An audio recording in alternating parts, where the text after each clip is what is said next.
Now at 9, General Mills announces a $48 million expansion of its frozen dough plant in Joplin. Plus, we'll hear from some current and former employees of the Tyson plant in Knoll about how the closure is impacting them. And a Joplin-based business gives residents a chance to learn about long-term care insurance. The 4 states' most watched news starts now. Thank you for joining us tonight. I'm Tanya Bach. General Mills announces plans to expand in Joplin. The global food manufacturer is investing $48 million and creating 47 new jobs at its frozen dough plant location in Joplin. General Mills says the expansion will increase its manufacturing and packaging capacity to meet increased demand. After the expansion, the plant will have the capability to produce more than 1 billion pounds of frozen dough products each year. The expansion is scheduled to be completed in early 2024. Well, time is running out for hundreds of McDonald County, Missouri families struggling with options as their employer prepares to close.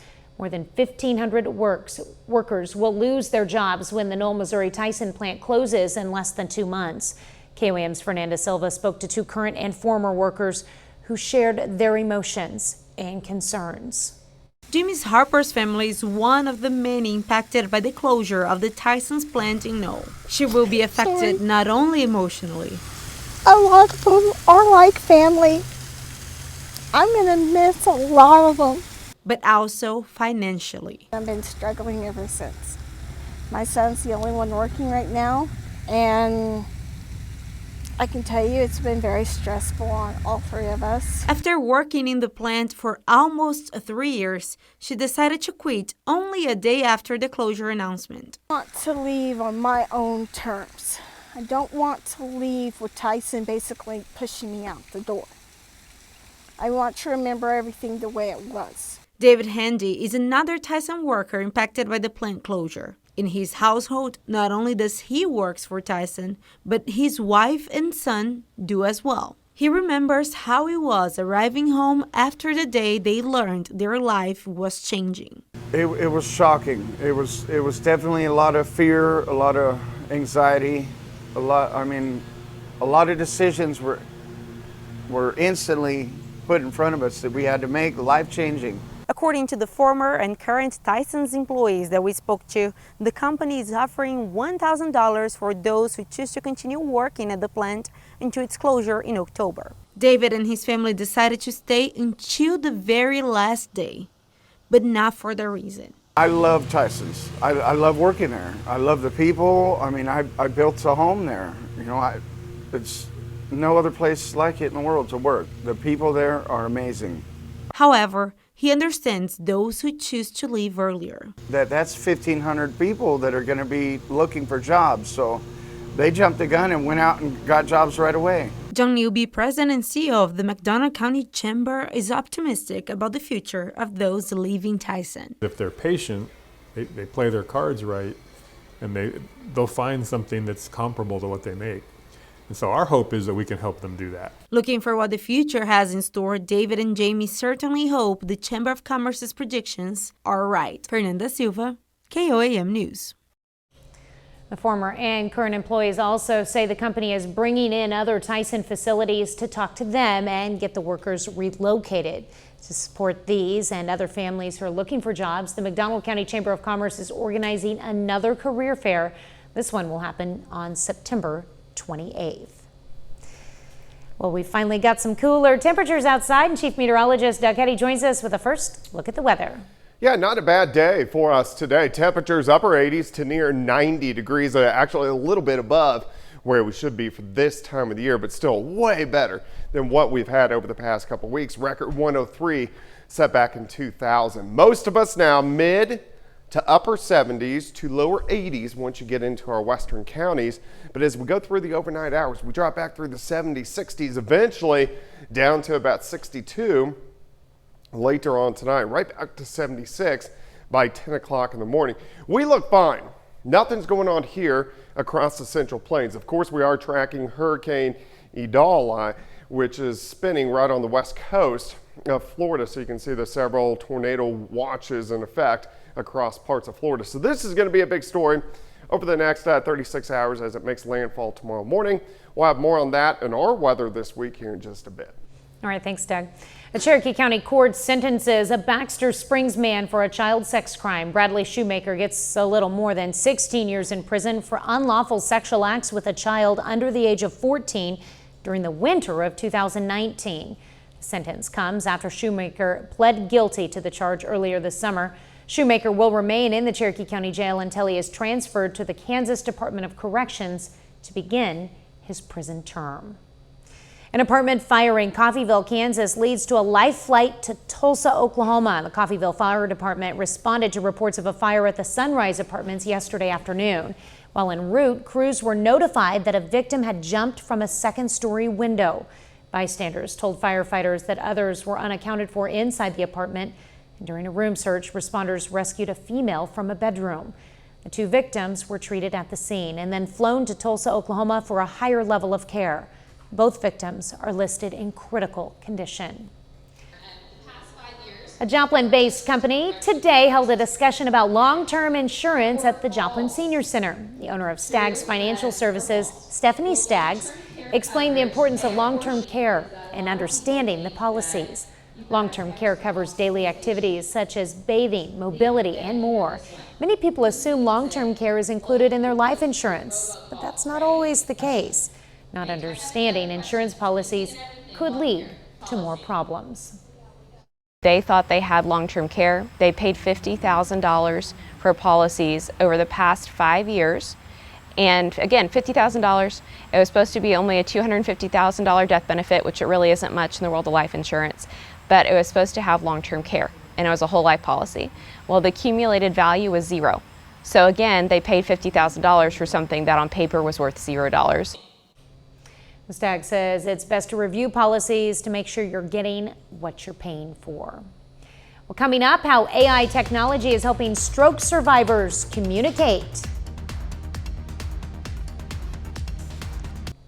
Women who maintain a consistent body weight after the age of 60 are more likely to live exceptionally long lives. That's according to a study from the University of San Diego that looked at almost 55,000 women. It found those who unintentionally lost more than 5% of their body weight were 51% less likely to live to the age of 90. Scientists said the findings could suggest general guidance for weight loss in older women may not help them live longer. Roughly 800,000 people in the U.S. suffer a stroke every year, which can result in the loss of their speech and mobility. But for stroke survivors robbed of their ability to talk, new advances in artificial intelligence technology is offering them some hope. Fox News' Ted Linder takes a closer look. New research finds that artificial intelligence can decode speech and facial expressions from the brain signals of stroke survivors, helping people like Ann Johnson, who lost her ability to speak after suffering a stroke, communicate more effectively. This was the very first proof of principle of intelligible speech synthesis and avatar control from someone who can't speak. Scientists from UC San Francisco and UC Berkeley implanted a device armed with electrodes into Johnson's brain. The gadget measures the brain activity associated with the movement of her vocal cords, lips, and tongue. Those signals are then sent to a computer armed with artificial intelligence, which transforms her brain signals into written text. I think you are wonderful. But that's not all. Using recordings of Johnson's own voice taken from her wedding toast, the AI technology also converts Johnson's brain signals into spoken word. An avatar Johnson chose appears on screen to speak and give off different facial expressions based on her brain signals. And this would ideally allow her to communicate using a brain-to-speech neuroprosthesis. According to the CDC, someone in the U.S. has a stroke every 40 seconds. Strokes are also a leading cause of serious long-term disabilities. Researchers say their work with AI is already helping Johnson communicate roughly 5 times faster than with her current device, which requires her to use head movements to spell out letters. Ted Linder, Fox News. And finally, your voice assistant device like Alexa or Siri might be helpful with daily tasks. But a new study out of Mass General Brigham found it could be a different story if you need to administer CPR. Researchers asked 4 different voice assistants 8 questions about the emergency procedure, but were mainly given unrelated and inconsistent responses. Doctors said the findings show if you need help administering CPR, you should call emergency services. Well, Doug is next with a complete look at the forecast. And later, Pitt State football kicks off in 2 days. We'll hear from the Gorillas as they prepare for the season opener against Washburn.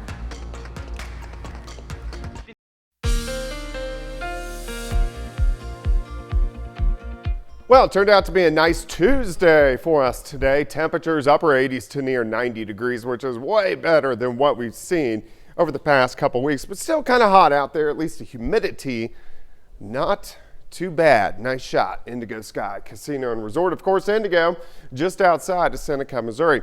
All right, let's look at our temps. We're at 77 in Neosho, 79 in Fort Scott, Veneta 78.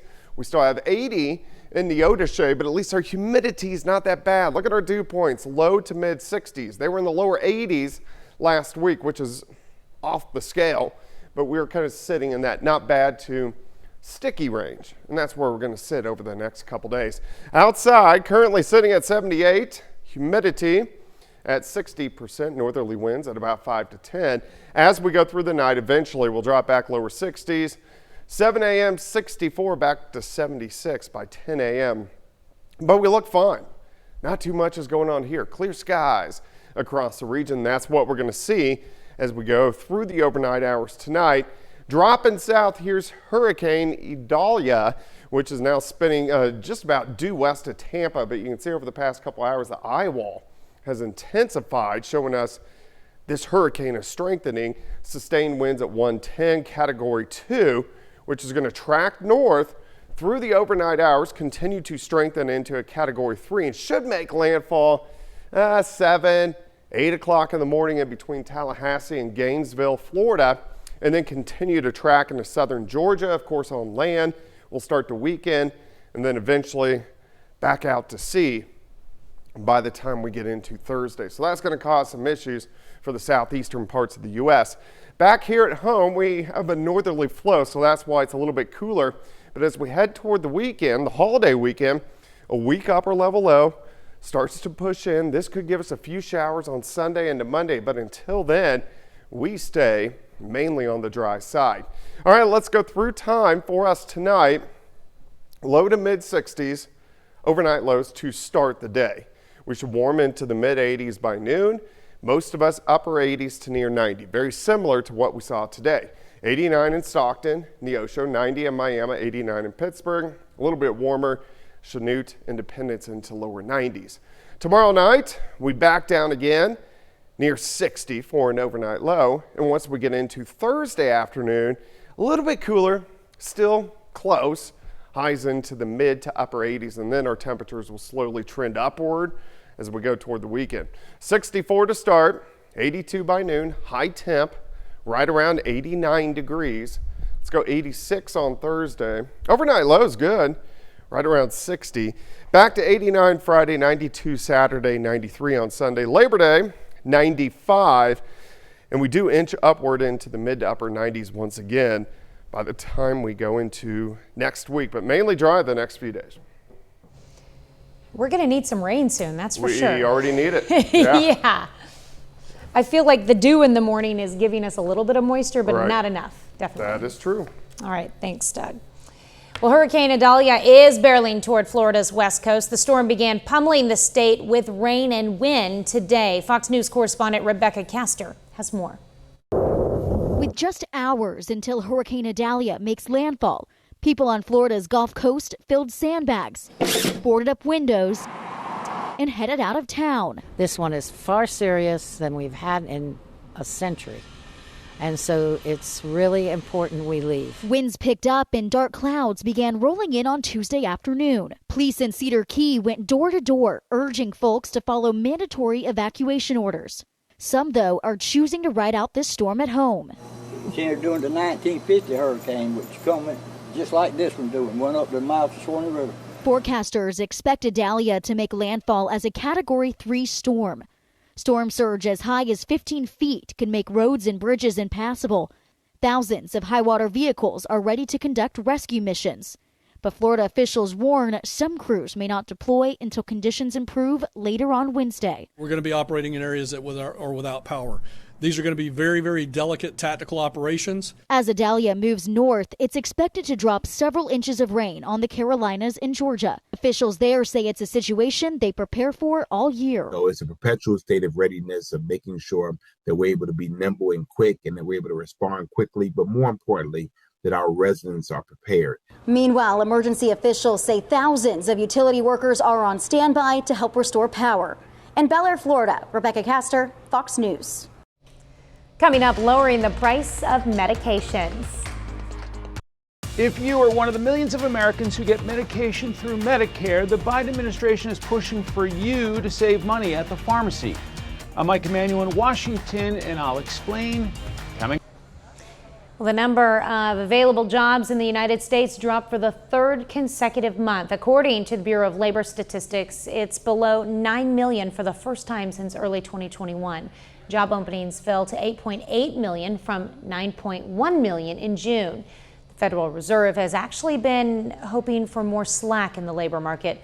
The imbalance between worker demand and supply could cause wages to rise.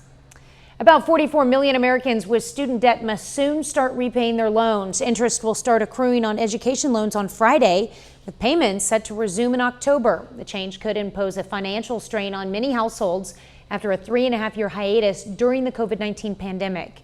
The Supreme Court ruling this summer blocked President Biden's plan to forgive up to $20,000 in debt per borrower.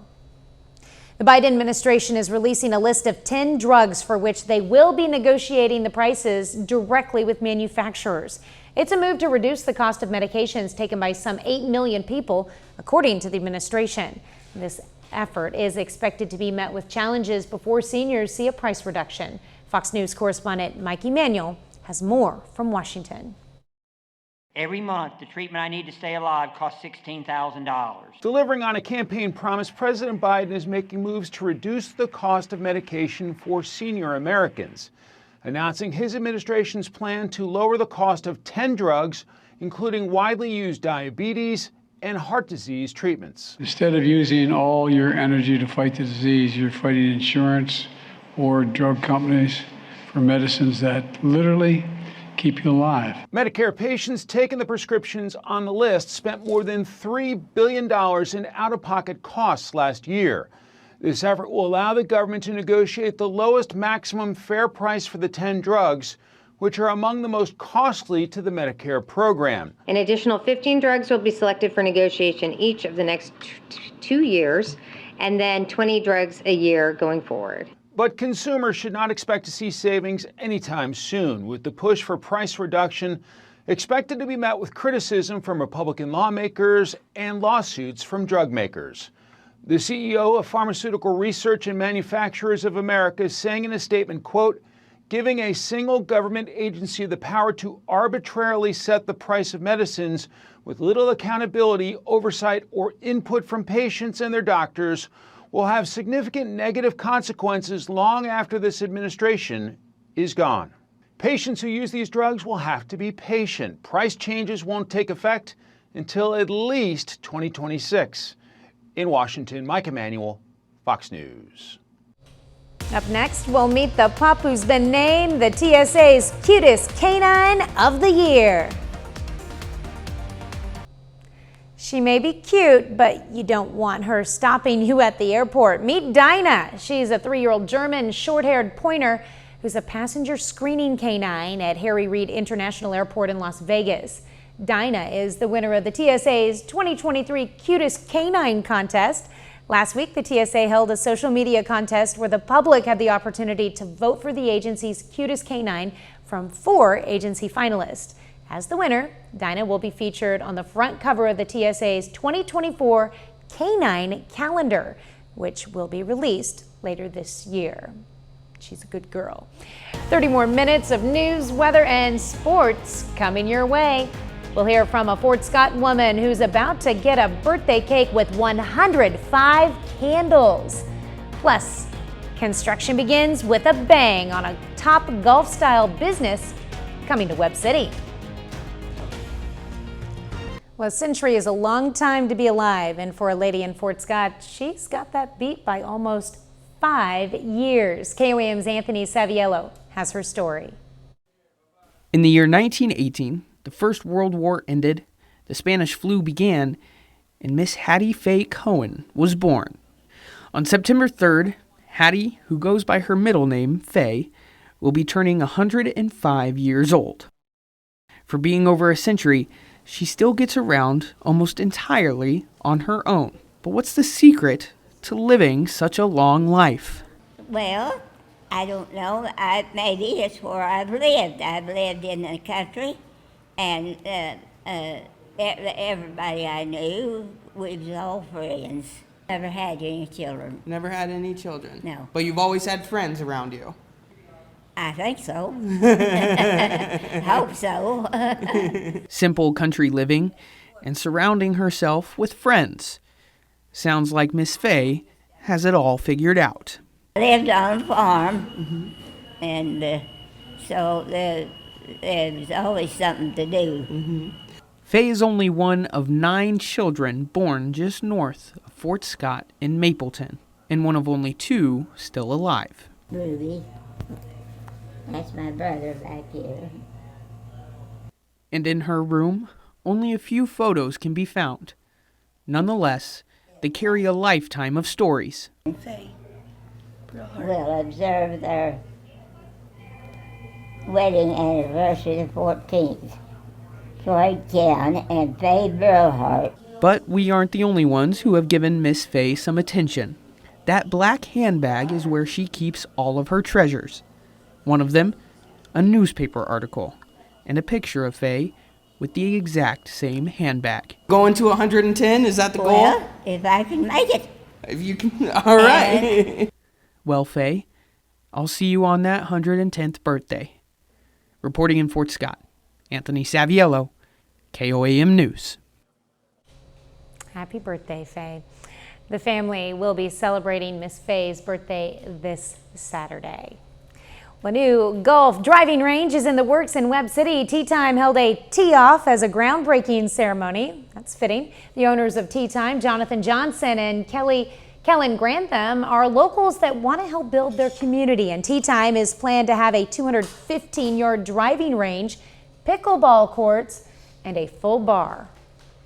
You know, there's been some talks of stuff coming into Joplin before, but not a lot of follow through with that. And so we wanted to actually follow through with it and do it, which was nice. Guys, I'm incredibly impressed with their patience, their perseverance. This is a big project. This is a huge undertaking. It takes a lot of effort, a lot of conversations. They've stuck with the process the whole time, and I'm very proud of them. Tee Time is expected to open late next spring.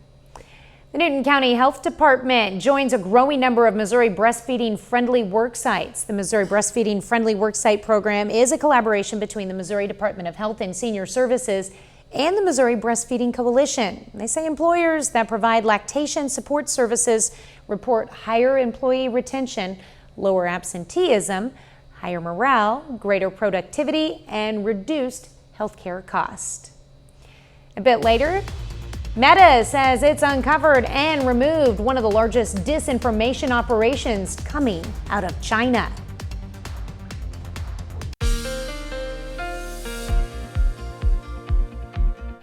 Well, it turned out to be a nice Tuesday for us today. Temperatures pretty good. Most of us right around 90 for an afternoon high, which is right about where we should be for this time of the year. Clear skies right now. Nice shot of the indigo sky. Temperatures also pretty good. It's comfortable. The humidity's not that high.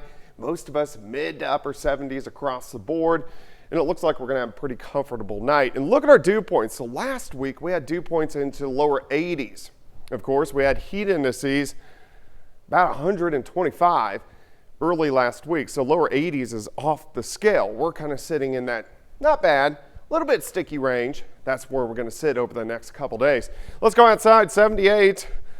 Visibility is good. Northerly winds at about 5 to 10 miles per hour. Through the night, 74 by 11, 64 by 7 a.m., back to 76 by 10 a.m. Overnight low, very comfortable.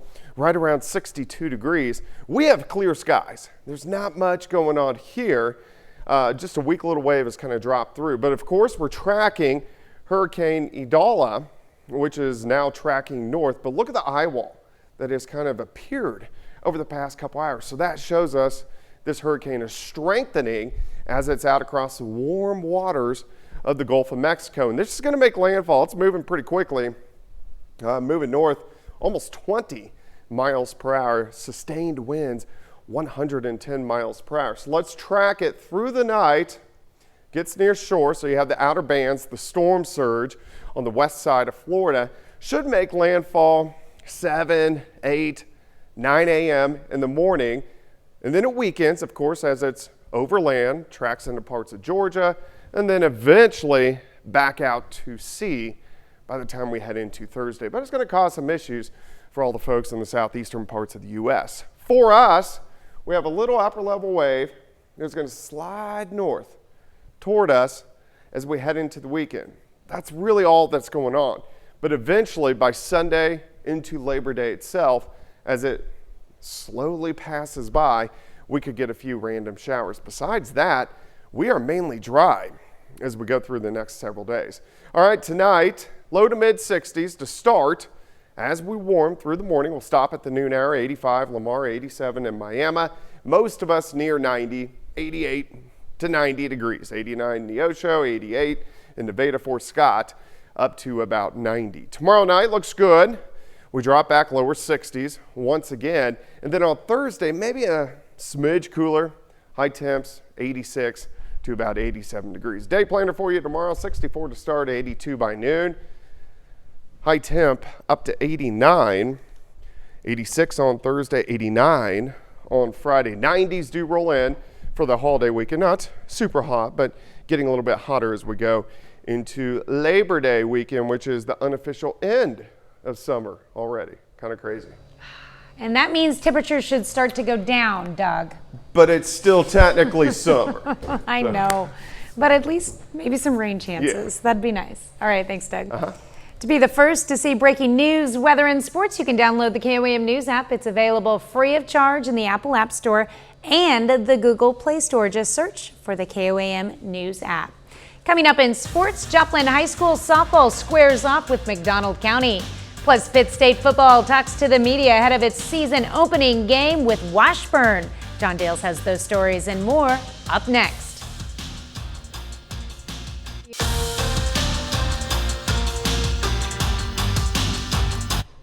We're only 2 days away from Pitt State football beginning its 2023 season. The fourth-ranked Gorillas open things out this Thursday night at home at Carney Smith Stadium against Washburn.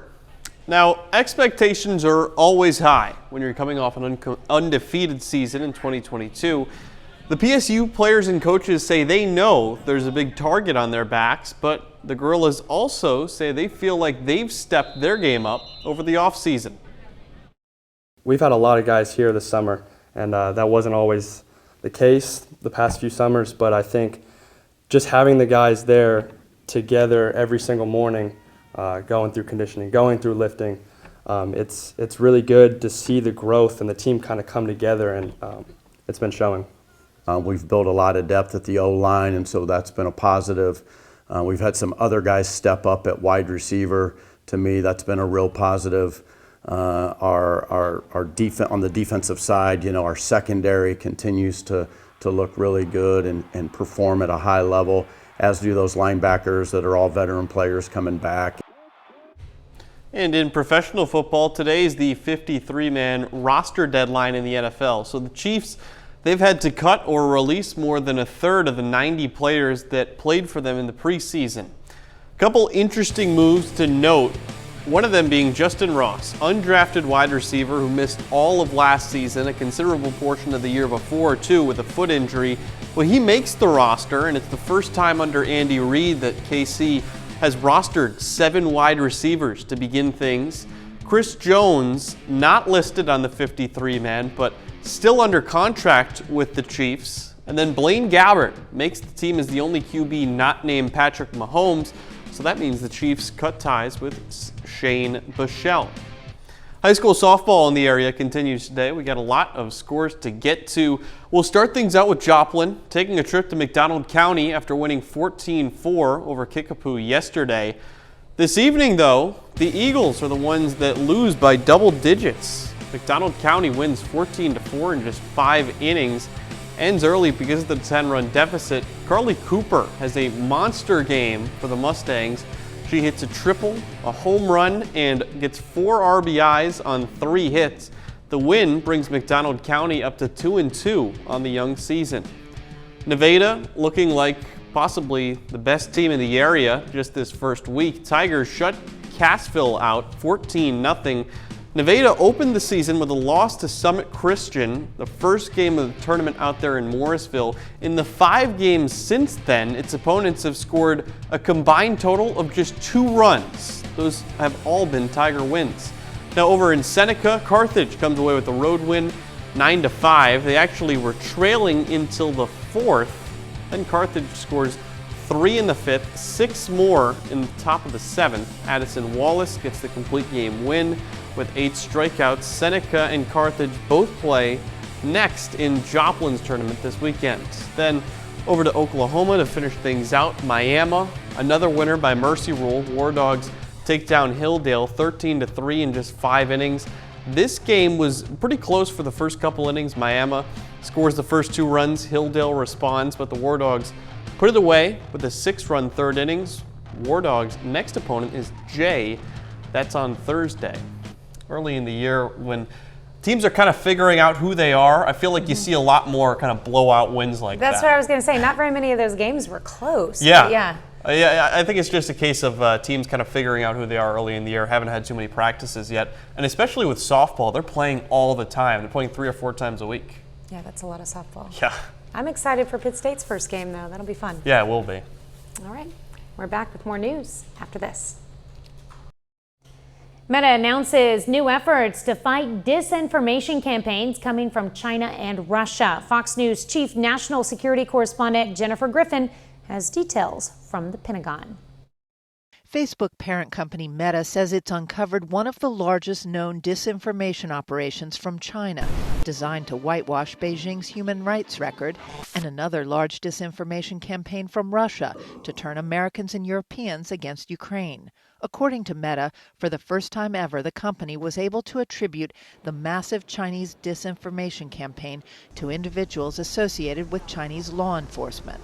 It operates across more than 50 different platforms and services, Facebook, YouTube, Twitter, TikTok, Reddit, Quora, Pinterest, you could go on and on. What it's doing is posting articles and cartoons and videos that basically praise China and then criticize anybody who criticizes the Chinese government. Ben Nemo pioneered investigations into online disinformation.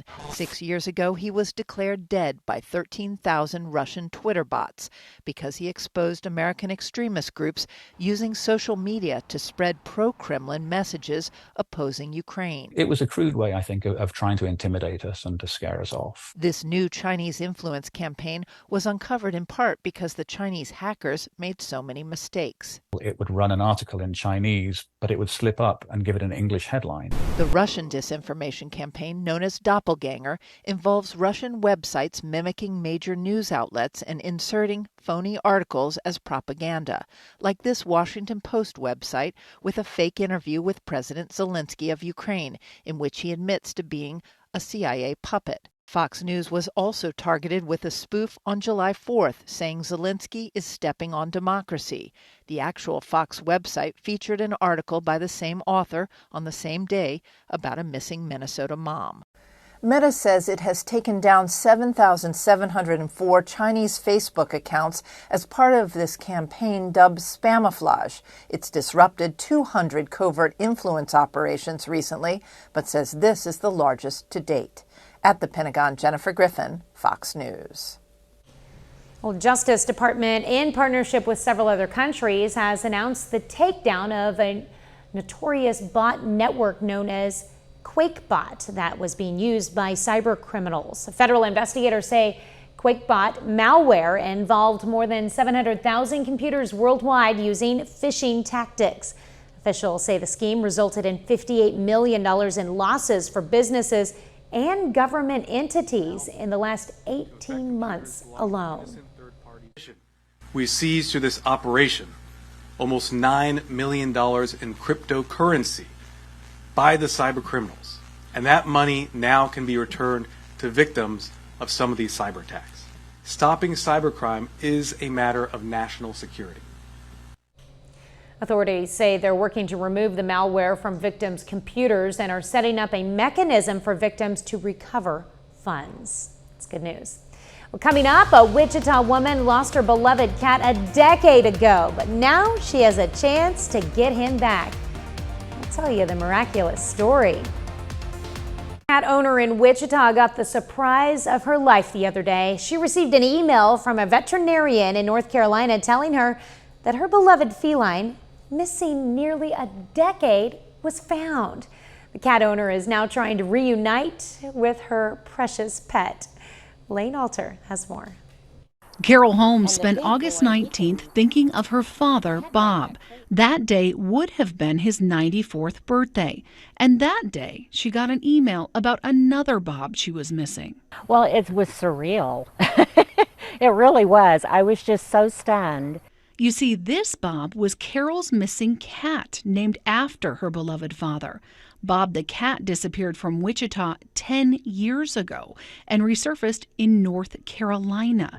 She has no idea how he ended up there. I know the finder and I wish that Bob could talk and tell us the story of what happened during these 10 years. Someone in Varina, North Carolina, found the cat, brought him into a local vet, and had him scanned.